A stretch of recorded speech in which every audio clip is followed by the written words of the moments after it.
My name's Kelsey. I work as an ER receptionist in Fargo. I'm the person who checks you in, prints your wristband, and tries to keep the waiting room calm when everything else is falling apart.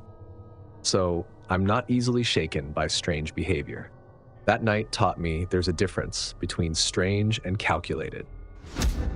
It was 3:40 a.m. when I pulled my car over, hunched forward with my hands resting on the steering wheel, watching the snow erase the road in front of me. The heater was running, but barely, and the windshield wipers were losing the fight. Every sweep revealed streetlights and curbs for half a second before the storm swallowed them again. I wasn't stranded. I was choosing not to move. I'd already watched one car slide through an intersection earlier, slow and helpless, like physics had simply decided to take over. I wasn't going to test my luck doing the same. So I did what I tell patients and families to do all the time. Don't panic, don't rush, find somewhere safe and wait. A closed pharmacy sat a few blocks ahead, its signs still lit, the parking lot mostly clear. I pulled in, parked near the front windows, and turned my headlights toward the entrance. It wasn't perfect, but it was visible. That mattered. Inside the car, I texted a coworker just to ground myself. Pulled over. Blizzard's bad. Waiting it out. No reply. Normal for that hour. The snow muted everything. Even the wind sounded distant. Then movement crossed the edge of my headlights. At first, I thought it was drifting snow. Then the shape steadied and separated itself from the storm. A person stepped forward from the side of the building. He walked straight toward my car, in a clean, direct line. He stopped at my driver's side window and knocked, like he expected me to answer. I cracked the window just enough to hear him, keeping my hand on the lock. "What's going on?" I asked. "Hey," he said, "I'm freezing. Can you let me warm up for a second?" "Step into the light," I said. "I'm right here. I need to see you better." He didn't move, just smiled a little, like I was the one being unreasonable. "I'm not trying anything," he said. "I'm just cold." People who are actually cold don't stand still. They shuffle. They hug themselves. They look desperate. He wasn't doing any of that. "Show me your hands," I said. "They're cold, but you're not showing them." "I don't have anything," he said, still calm. I looked past him, checking the perimeter of the lot. Snow swept through my headlights, hiding and revealing the ground in waves. "I can call 911 for you," I said, "or an ambulance." "No," he said quickly. "No cops." That settled it. He leaned closer to the window gap.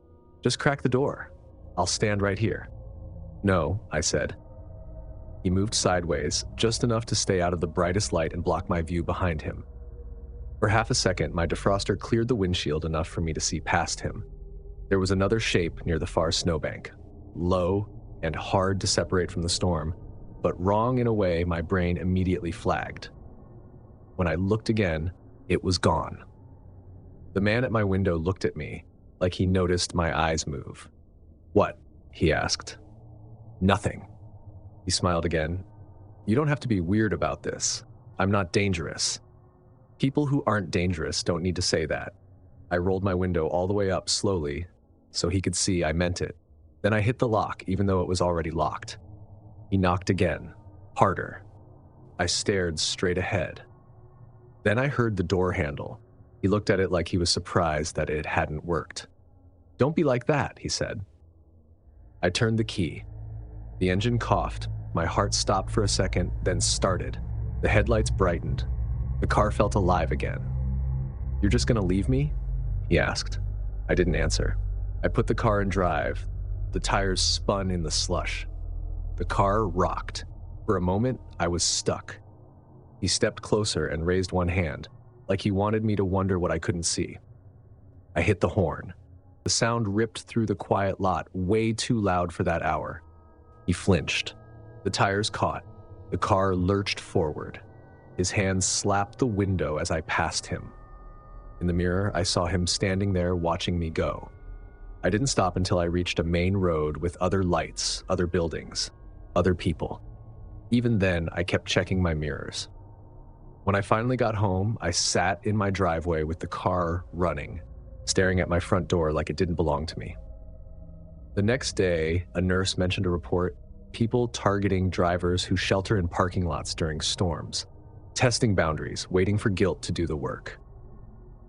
And I keep thinking about how he never stepped into the light, how he tested the handle like it was step 2 of something planned, and how for just a second I wasn't sure if he was alone, just the one sent forward to knock.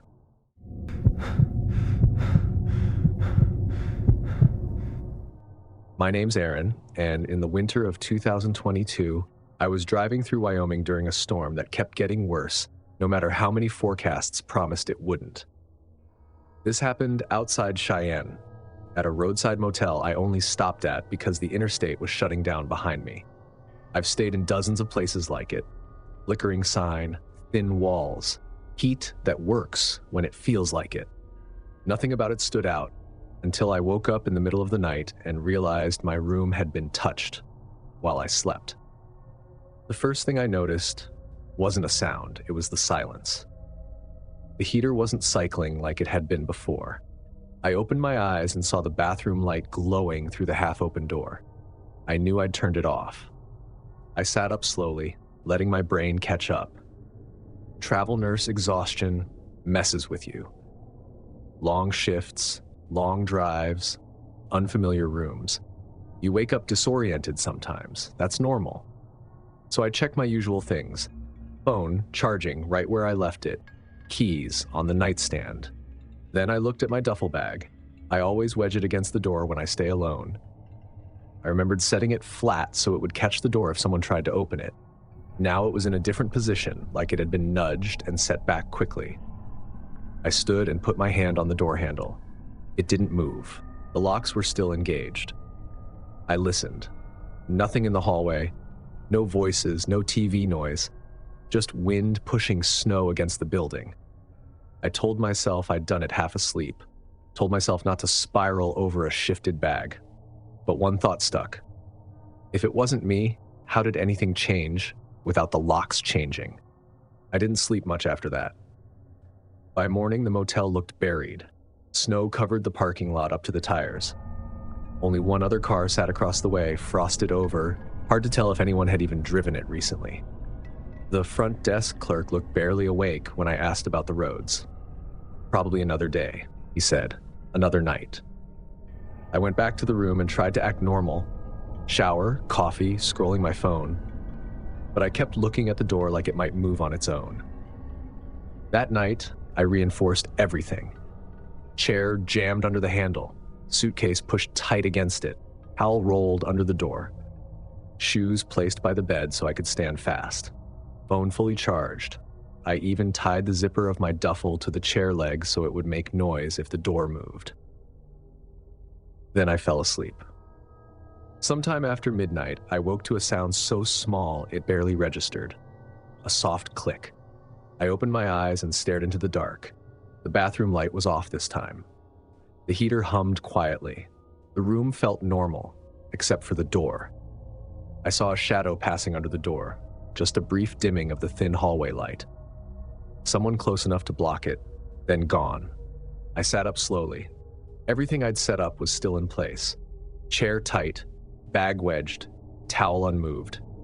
But I knew someone had been there. I didn't call the front desk. I didn't want to be brushed off, so I stayed awake until morning, listening. That's when I found the scrape. On the metal plate near the latch was a fresh, bright mark through the dull paint, like something flat had been slid between the latch and the frame. I stared at it. I'd seen that trick before. Thin tools used to bypass latches without touching the deadbolt. I went to the front desk and asked if anyone had accessed a master key overnight. The clerk blinked, confused. No. Which rooms are occupied? I asked. Not many. No reassurance. No offer to move rooms. Just that vague answer. The storm worsened again that night. Leaving wasn't safe. Staying didn't feel safe either. I kept the TV low, not watching it, just letting the noise fill the room. I sat on the edge of the bed fully dressed, shoes on, phone in hand. Around 2 a.m., the chain went taut. Someone pulled the door inward and met resistance. Then a voice, low and close to the door. It's okay. It sounded calm, reassuring, like I was supposed to relax. I didn't answer. I dialed the front desk and raised my voice on purpose. "I'm calling the police right now," I said loudly before anyone picked up. "Someone's at my door." The clerk answered groggily, but I kept going like I was already on another call. "If you're out there," I said, "you need to leave. Now." Silence. Then fast footsteps retreating down the hallway, a door closing hard somewhere nearby. I didn't sleep after that. When police arrived in the morning, they didn't find a person. One officer checked a housekeeping cart parked near the stairs and pulled out a thin metal tool. "This isn't listed," he said. "It's missing from the kit." The motel manager offered a refund and looked irritated, like the situation was inconvenient. I checked out as soon as plows cleared the lot. As I loaded my car, I noticed a sedan idling across the parking lot. With the windows fogged and the engine running, the driver's head turned when I moved. Not hiding, just watching. I got in my car and left without looking back. And I don't tell myself it's nothing anymore just because I can't prove it yet.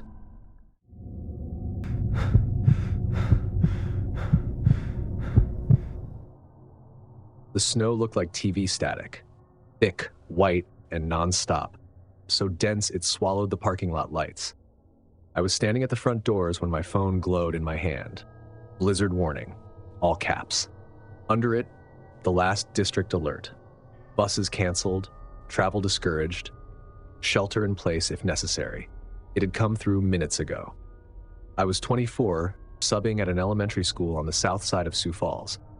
I'd been there all week, covering for a second-grade teacher. I wasn't scared of being stuck at school. I was scared when I realized I wasn't alone. That morning had started normal. Snow, yes, but in South Dakota, that doesn't mean panic.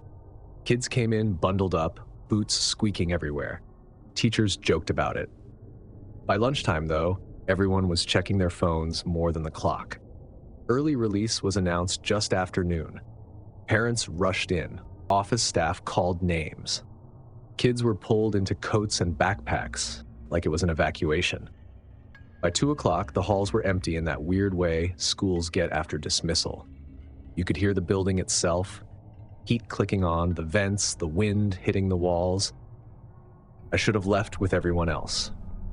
But subs do this thing where we try to be extra responsible, like we're proving something. I stayed to straighten desks, write notes, make sure nothing was misplaced. I told myself I'd be out in 20 minutes. I even texted my friend Kendra, leaving soon. Roads look bad. Then the storm turned serious. The windows went white. The wind started slamming the side of the building so hard that I felt it through the floor. I grabbed my bag and headed to the front office, still thinking I'd just creep home carefully. The building lights were already dimmed to after-hours mode. Standing there, I remember thinking how big the school felt without kids in it. Then my phone rang. It was the assistant principal. "Where are you?" "Front office. I'm about to leave." A pause. Then, "You can't. Roads are closed. Visibility's gone. Do not drive. Shelter in place. Anyone still in buildings needs to stay put." I laughed out of reflex, like my brain needed a second to catch up. "Okay, so stay inside?" "Yes. Lock the doors. Someone will check on you when it's safe." "Are you alone?" "I think so," I said, and immediately wished I hadn't answered so quickly. She told me to keep my phone charged, to call if anything felt off. That detail stayed in my head. After we hung up, I stood there listening. The storm and the building sounded like they were arguing. Then I heard the chair. A slow scrape. The sound of a chair leg dragging across the floor, coming from somewhere down the hall past the cafeteria. I didn't move at first. I actually looked down at my feet, like maybe I'd caused it. But I was standing in the middle of the lobby. Nothing near me. I told myself it was pipes. Vents. Pressure from the storm. Schools make noise. Old buildings shift. Still, I gripped the key ring harder and stepped toward the hallway. "Hello?" I called. No answer. I started doing what I always do when I'm nervous, turning fear into tasks. Check the obvious places. Make a plan. Staff bathroom first. Empty. Teacher's lounge. Empty. Coffee pot off. someone's sweater on a hook. Cafeteria, those long tables folded up, the room too quiet. I stood there listening, just the storm and distant machinery. I was starting to feel embarrassed, like I'd scared myself. Then I noticed a side door near the cafeteria, the one that leads toward the gym wing and a back stairwell. I was almost positive it had been fully shut earlier. Now it wasn't. Well, it was closed, but the latch wasn't seated. Just enough of a gap to notice. Maybe the custodian. Maybe pressure from the wind. Maybe it just didn't catch. I pushed it open and looked down the dark corridor beyond. The air felt colder back there. I didn't step through. I just closed the door and made sure it clicked. That's when the lights flickered. Not out. Just a dip. Enough to change how the building sounded afterward. Quieter.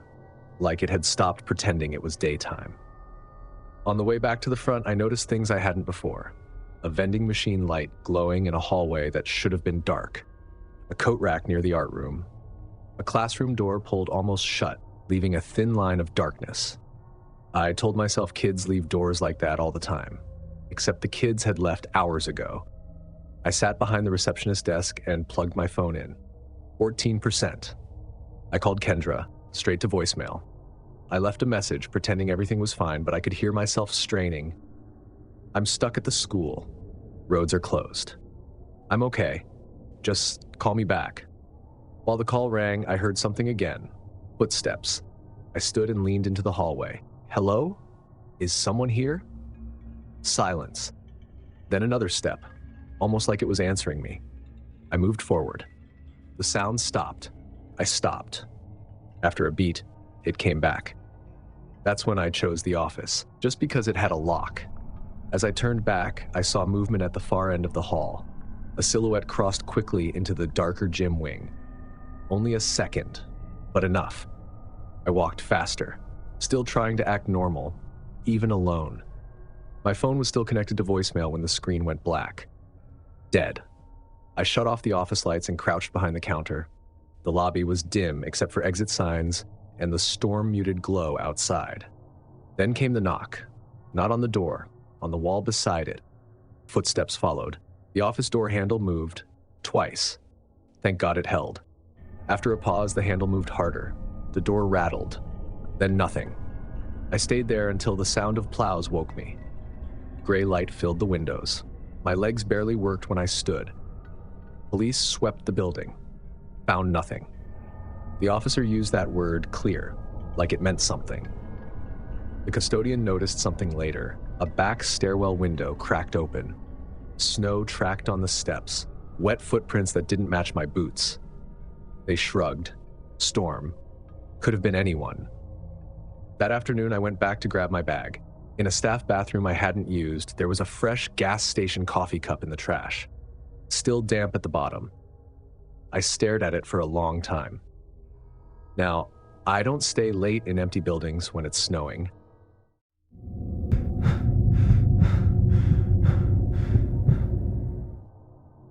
I'm 28, and in February of 2022, I was working nights as a warehouse supervisor outside Rock Springs, Wyoming.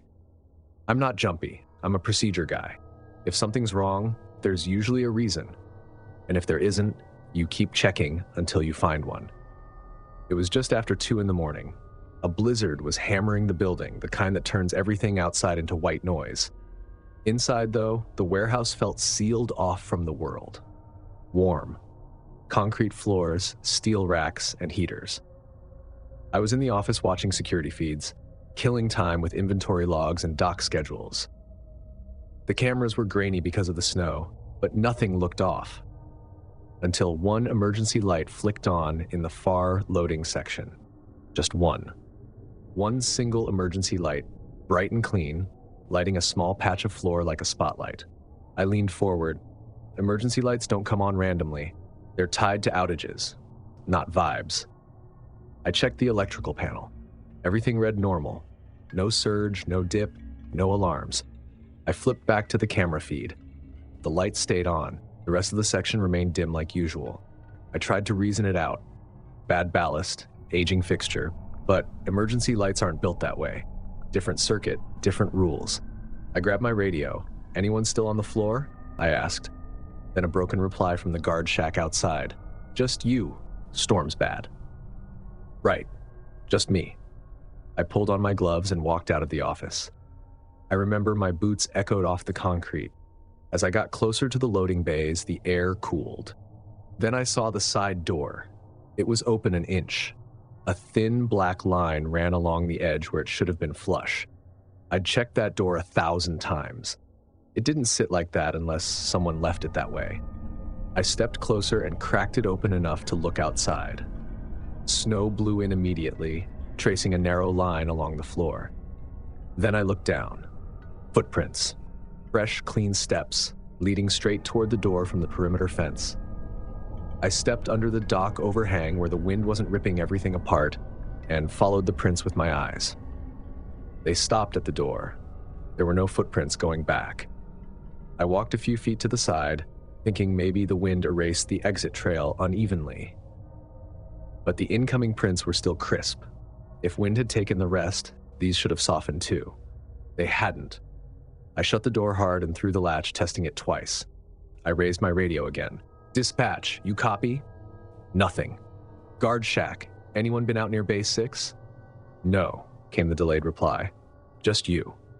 I stood there, listening. The emergency lights still glowed behind me, washing the floor in white. That's when I heard a sound deeper inside the warehouse. A single metal bump. Heavy, like something large had been nudged. I turned fast. The housing was intact, no damage. I stepped back. Somewhere between the racks, I heard a step. I backed toward the office, focused on not tripping over myself. My awareness narrowed to aisle gaps, blind corners, places cameras didn't cover because the system was old and cheap. When I reached the office, I kept talking out loud. "All right, cameras, we're fine." The feeds were worse now. Snow interference bloomed across the screens. The emergency light showed up as a white flare, washing out everything around it. On another camera, I saw movement. A shadow moving low behind a pallet stack, gone too fast to track. I leaned closer, trying to convince myself it was compression noise. Then the radio finally came through. "Dispatch," delayed and distorted. "Copy, say again." I reported the unlatched door, the footprints, possible trespasser. "Units will respond when safe," they said. "Weather's slowing everything. Stay put." So I did. I watched the cameras and listened to the building. When police finally arrived, the warehouse felt insultingly normal again. They swept the place, found no one and no damage. The next night, I checked the snow outside again. The storm had erased most of it. But under the dock ramp, tucked where the wind hadn't reached, there was one partial footprint. Just the front half of a boot. Like someone had stood there a while. Waiting.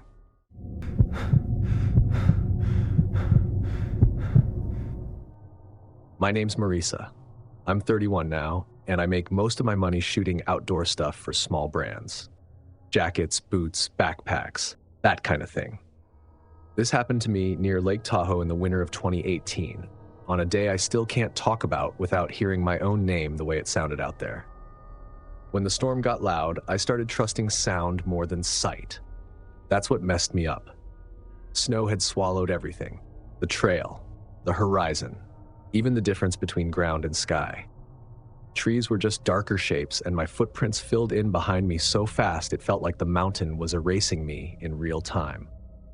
So when I heard my name, clear and close, like someone standing a few feet away, I believed it instantly. "Marisa?" It wasn't shouted. It wasn't frantic. It sounded normal. Casual. The way someone calls you when you've stepped into the wrong room. I turned so fast that my camera swung into my ribs. I scanned the white space between the trees, waiting for a jacket, a face, any movement. There was nothing. I'd been out there for winter photos. I knew the area. I'd shot around Tahoe plenty of times before. I wasn't reckless. I had boots, layers, gloves, a headlamp, water, snacks, even an emergency blanket I'd never used. And I had my car less than a mile away. That's what made me push for one last angle. The light had been perfect earlier. Soft gray, snow clinging to branches just right. I'd already gotten shots I liked, but then I noticed a slope further down where the trees opened up. It looked cleaner, more dramatic. So I went for it. The snow picked up while I was adjusting my settings. It didn't feel sudden, just heavier, wind cutting sideways and pellets tapping my jacket. When I finished, I turned back toward where I thought the trail was. It wasn't there. Gone. The snow had erased it completely, like it had never existed. I stood still, trying to line things up in my head. I pulled out my phone. No service, like usual. The map loaded halfway, then spun. Battery at 12%. Dropped to 11 while I watched. I tucked it back inside my jacket to keep it warm. Then I heard it again. "Hey, over here." A man's voice this time. It seemed like he was standing just beyond my line of sight. I turned toward it. Nothing. Then again, "Marisa?" I laughed out loud because it didn't make sense, because my brain didn't know where to put it. "Hello?" I called back. No answer, just my name again, from a different direction. That's when I noticed something was wrong with the sound itself. It didn't echo. It didn't drift with the wind. It didn't get swallowed by the snow. It landed, like it was being placed exactly where I'd hear it best. I took a few steps toward it, then stopped when it came from behind me. "Marisa?" I answered again, which still makes me mad at myself. "I'm here," I said. "Are you okay?" I'd been trained my whole life to respond to calls for help. You hear someone in the cold, you don't assume danger. You assume need. But the voice never sounded like it needed help. It sounded patient. I stopped responding and backed toward a cluster of trees, something solid to put at my back. The wind was brutal out in the open. At least there, I could crouch and listen. For a moment, there was only snow and wind and my own breathing inside my scarf. Then, "I can see you." Closer this time. Not right next to me, but close enough that I felt it in my skin. I gripped my camera with both hands, even though it was useless for anything except weight. I stayed low, watching the gaps between the trees. A shape moved through one of them. It was clear, just darker than the snow. Too intentional to be a branch, too close to ignore. It crossed one gap, then another, and disappeared. What scared me most was that it didn't rush me. It didn't need to. It had time. That's when it hit me. If I ran in the wrong direction, I'd run myself deeper into nothing, into woods, into a place where no one would look until spring. And if I ran toward the voice, I'd be doing exactly what it wanted. So I stopped trusting sound and turned downhill, slow and careful steps, keeping my body toward gravity, because downhill always leads somewhere. Roads, water, clearings. The voice called again, then again from another direction. "Marisa?" I didn't answer. The snow got heavier. My legs burned, pushing through drifts that grabbed at my boots. My fingers were numb. I had that awful awareness that one fall could change everything. Then I saw it, a darker line cutting through the white. A plowed turnout, a road. I stumbled toward it and stopped at the edge, waving my arms low so I wouldn't startle anyone into hitting me. Headlights appeared through the snow. The driver slowed, rolled his window down halfway, and looked past me into the trees like he didn't like what he saw. "You okay?" he yelled. I got turned around, I said. My voice shook, which I hated. "Can you take me toward town?" He looked behind me again, then unlocked the door. I got in fast and shut it, like the outside air was alive. The heat hurt my hands, pins and needles so sharp I clenched my teeth. We drove in silence for a bit. Then he said, like it was nothing, "People go missing out here when storms hit. Everything looks the same. You walk the wrong way long enough, nobody finds you." I stared out the window and didn't say anything. Back at my motel, I sat on the bed fully dressed for a long time. Didn't even take my boots off. Later, when my hands worked again, I checked my camera. I wanted proof the day hadn't just been fear and bad decisions. Most of the photos looked normal.